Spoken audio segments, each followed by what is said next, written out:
Welcome, brave adventurers, to the Everlands, an ancient and precious land, forgotten by many, known by thousands, but with a history that's no longer known to everybody. It is known to me, though. Allow me to impart some wisdom to you. The Duchess of Eversky was defeated by the combined forces of the Everlords, resulting in the destruction of the Evership, throwing the Evershard core high into orbit and raining down onto the planet in shards of rain in what became known as the Starfall. Razor-thin shards scattered into high orbit or were lost embedded in the very fabric of the world all around us. Some harvested from fields, others from deep in the earth. They are found everywhere in decreasing numbers, for they are finite and rare to find. Loki and Malok were famous, and bought the city of Waterdeep with their share of the loot.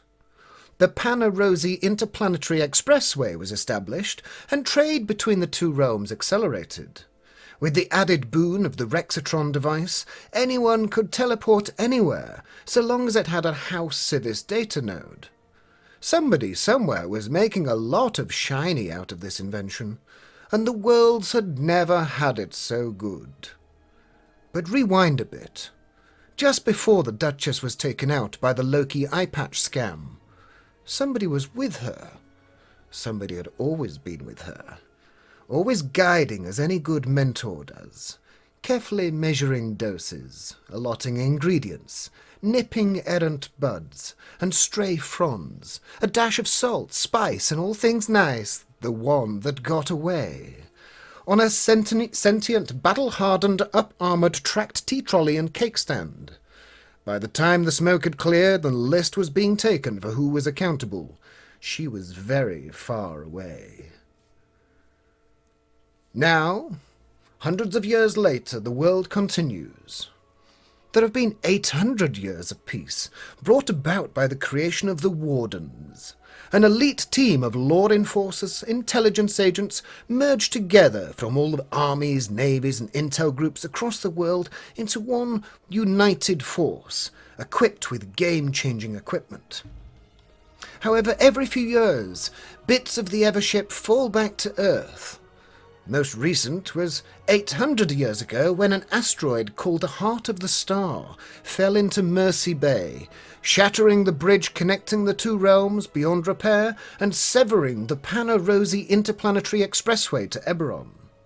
Some say Jim Bob the Dark Lord hurled the asteroid at the elven city of Hars, but it was somehow deflected with elven magic into the sea. These Evershards sometimes fall in rain clouds and are barely perceptible among the raindrops, washing away into the rivers. This Heart of the Star, however, was one of the more lethal impacts. Even though it was at sea, the tsunami washed away the fishing villages along the coast and caused widespread devastation to the elven forests, which even now are only just recovering. Nobody really knows how many were lost on that day, but the entire city of Waterdeep finally lived up to its name and sank beneath the waves. All of its learnings went with it, apart from the borehammer. Somehow Jim Bob the Dark Lord snatched it away from its rightful heir and used it to twist the fates of men, elves, and dwarves for almost a decade of darkness where necrotic powers washed over the land.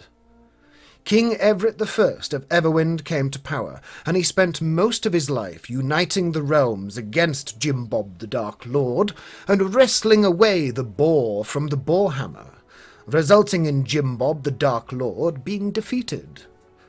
4 years after he started, the Everstar washed ashore and split into 3 parts. As part of the Treaty of the Everlands, King Everett gave 1 part to the elves, 1 part to the dwarves, and retained 1 for the humans, while sparing a star for Azoria and a shard for Nork and a shard for Dork. King Everett of Everwind brought the nations of Everwind, Everdeep, Everlast, and Evervale together with the islands of Nork and Dork to parley and truce, and recognise the universal authority to resolve all disputes as the Wardens. Neutrality would be retained by inviting representatives to take the trials to become one.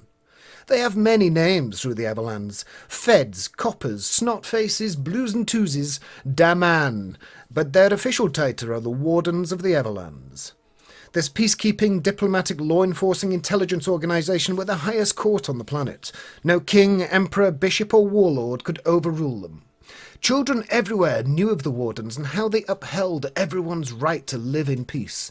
To be invited to take the Warden trials was an honour reserved for the most worthy of each village. Even if the aspirant did not pass the trials, they would still be toasted for trying to become one of the hallowed Wardens of the One. However, recently Warden ships had sank in mysterious circumstances. News had reported that outposts had been wiped off the map with no survivors. And there was a significant decrease in public opinion about the Warden's effectiveness, discussions of replacing them with the old Crown's Guard. It would seem that chaotic elements are moving through these realms once more, and something is amiss or afoot, or possibly both. The air has that odd smell to it. Seems to rain more than usual. And the bread at Granny's bakery just isn't as good as it was when Granny still owned it. Dear, fields go fallow, crops fail, monsters not seen for eons go on rampages through quaint little villages. Nothing could stand the test of time, and the weary citizens of Everwind, Evervale and Everdeep are simply doing their best to get through the trials that life on this world brings to them. Good King Everett the 56th is not as hallowed as his predecessors. Having married his cousin again for the third time, the royal family tree had a few dips in its skill sets, relying mainly on professional warriors, diplomats and politicians to do most of the dirty work and hard management of government through proxy. You are a new aspirant for the Wardens, here to take the trials, held every 4 years. Arriving by longboats rowed by you and other aspirants to the Wardens. 3 boats are here at the dock. Arriving at the same time as you do, a collection of people stand ashore, all in leather armour waiting for you. One holds up a megaphone and shouts out to you as the boats tie up at the dock and start to unload cargo. You are asked to help, and some of you have to jump into the waist-high water. It's clear and fresh with rocks on the bottom. Let me just take a sip of coffee, just a minute.